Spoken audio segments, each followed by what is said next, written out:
గులాబీ అధినేత కేసీఆర్ మొత్తానికి ఫామ్ హౌస్ నుంచి బయటకొచ్చారు. శనివారం రాత్రి హైదరాబాద్లోని నందినగర్లో తన నివాసానికి వచ్చారు. చాలా రోజుల తర్వాత కేసీఆర్ బయటికి రావడంతో తెలంగాణ రాష్ట్ర రాజకీయాల్లో సంచలనం నెలకొంది. కేసీఆర్ ఇప్పటికిప్పుడు బయటికి రావడం వెనుక బలమైన కారణం ఉంది. 2023 అసెంబ్లీ ఎన్నికల్లో ఓడిపోయిన తర్వాత కేసీఆర్ బయట కనిపించడం అత్యంత అరుదుగా మారింది. పార్లమెంట్ ఎన్నికల్లో ప్రచారం తర్వాత ఆయన వ్యవసాయ క్షేత్రానికే పరిమితమయ్యారు. గులాబీకి 25 సంవత్సరాల పండుగ ఆయన వరంగల్లో నిర్వహించిన సమావేశానికి హాజరయ్యారు. ఆ తర్వాత ఓ టీవీ ఛానల్ నిర్వహించిన ఇంటర్వ్యూకి కూడా హాజరయ్యారు. ఇటీవల తన మేనలుడు హరీష్ రావు తండ్రి చనిపోతే కేసీఆర్ బయటకొచ్చారు.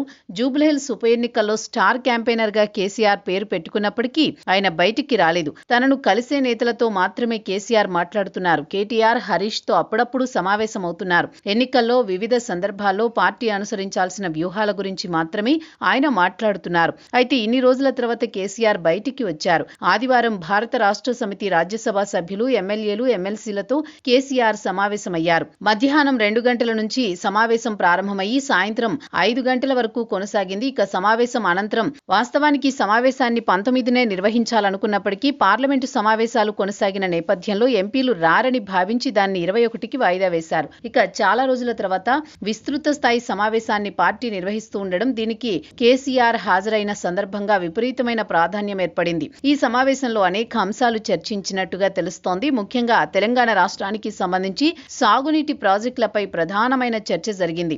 ఆంధ్రప్రదేశ్ ప్రభుత్వం ఇటీవల పోలవరం, నల్లమల్ల సాగర్ నిర్మాణాన్ని ప్రతిపాదించింది. దీనిపై ప్రధానంగా చర్చ జరిగినట్టుగా తెలుస్తోంది. ఇక గులాబీ పార్టీ అధికారంలో ఉన్నప్పుడు ప్రతిపాదించిన పాలమూరు రంగారెడ్డి ప్రాజెక్టుపై కూడా చర్చ జరిగింది. పాలమూరు రంగారెడ్డి ప్రాజెక్టుకు 45 టీఎంసీల కృష్ణా నీటితో సర్దుకుపోవాలని కాంగ్రెస్ ప్రభుత్వం నిర్ణయించిన తీరును గులాబీ పార్టీ తప్పుబట్టింది. తాము అధికారంలో ఉన్నప్పుడు 90 టీఎంసీల నీటి కోసం పోరాటం చేశామని, ఇప్పుడు కాంగ్రెస్ ప్రభుత్వం 45 టీఎంసీలకు ఎలా ఒప్పుకుంటుందని గులాబీ పార్టీ ప్రశ్నిస్తోంది. ఈ వ్యవహారంపై ఉద్యమ కార్యాచరణకు సిద్ధమవుతున్నట్లుగా గులాబీ అధినేత ప్రకటించారు. ఉద్యమ కార్యాచరణకు సంబంధించిన తేదీలు మాత్రం ప్రకటించలేదు. త్వరలోనే స్థానిక సంస్థలకు సంబంధించిన ఎన్నికలు జరగబోతున్న నేపథ్యంలో పార్టీ ఈ నిర్ణయం తీసుకున్నట్టు తెలుస్తోంది. చాలా కాలం తర్వాత కేసీఆర్ బయటికి రావడంతో రేవంత్ రెడ్డికి సవాళ్లు విసిరినట్టుగా కూడా కనిపిస్తోంది. మరి దీనిని ముఖ్యమంత్రి ఎలా స్వీకరిస్తారో చూడాలి.